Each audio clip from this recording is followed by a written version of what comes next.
கர்த்தருக்கு முன்பதாக இன்றைய வசனம் மத்தேயு 28 அதிகாரம் 19-20 வசனங்கள். ஆகையால் நீங்கள் புறப்பட்டு போய் சகல ஜாதிகளையும் சீஷராக்கி பிதா குமாரன் பசுத்த ஆவியின் நாமத்திலே அவர்களுக்கு ஞானஸ்தானம் கொடுத்து நான் உங்களுக்கு கட்டளையிட்ட யாவையும் அவர்கள் கை கொள்ளும்படி அவர்களுக்கு உபதேசம் பண்ணுங்கள்.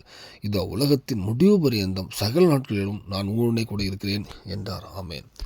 கர்த்தர் பண்ணுறதாக இந்த வசனம் பார்க்கும்போது இயேசு கிறிஸ்து சிலுவையில் அறையப்பட்டு மரித்து உயிர்த்தெழுந்தார். 3ஆம் நாள் உயிர்த்தெழுகிறார். நம்ம வர இன்னைக்கு அந்த உயிர்த்தெழுந்த பண்டிகை கொண்டாடுவோம். இயேசு உயிர்த்தெழுந்து மறுபடியும் அவர் பரலோகத்துக்கு போகும்போது சொன்ன கடைசி கட்டளை சீஷர்களுக்கு கடைசியாக அவர் கொடுக்குற என்னது, நீங்கள் புறப்பட்டு போகணுமா, போய் சகல ஜாதிகளும் சீஷராக்கணும். புறப்பட்டு போய் சுவிசேஷம் சொல்லணும், சொல்லி அதை ஏற்றுக்கொள்ளவங்களை சீஷராக்கணும், அவங்களுக்கு பிதா குமாரன் பரிசுத்தாவின் ஞானஸ்தானம் கொடுக்கணும். அடுத்தது அவர் சொல்லியிருக்காரு, நான் உங்களுக்கு கொடுத்த உபதேசத்தை சொல்லிவிடுங்கன்னு.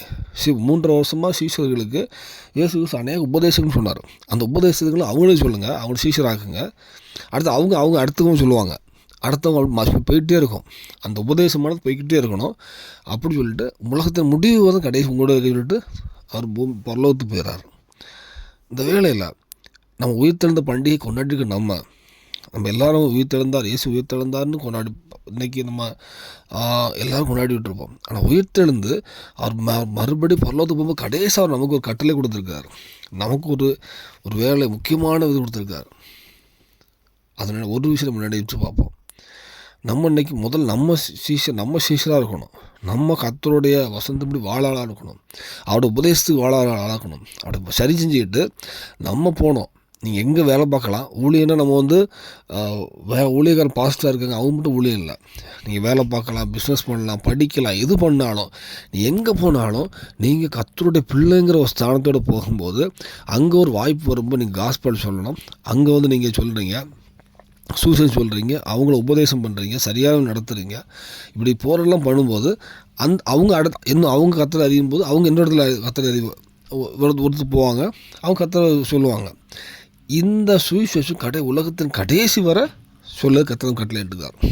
அவர் வருகை வர நம்ம சொல்லி ஆகணும். இந்த வேலை இதுக்கு முன்னே நம்ம சொல்லாமல் இருப்போமானால் இந்த ஒரு விஷயம் நம்ம வாழ்க்கையில் ஏதாவது குறைகள் இருக்கும், சரி செஞ்சு அவர் பூமியில் உயிர்த்தெழுந்த பிறகு சொன்ன அந்த கட்டளையை நம்ம பூமியில் செய்வோம்.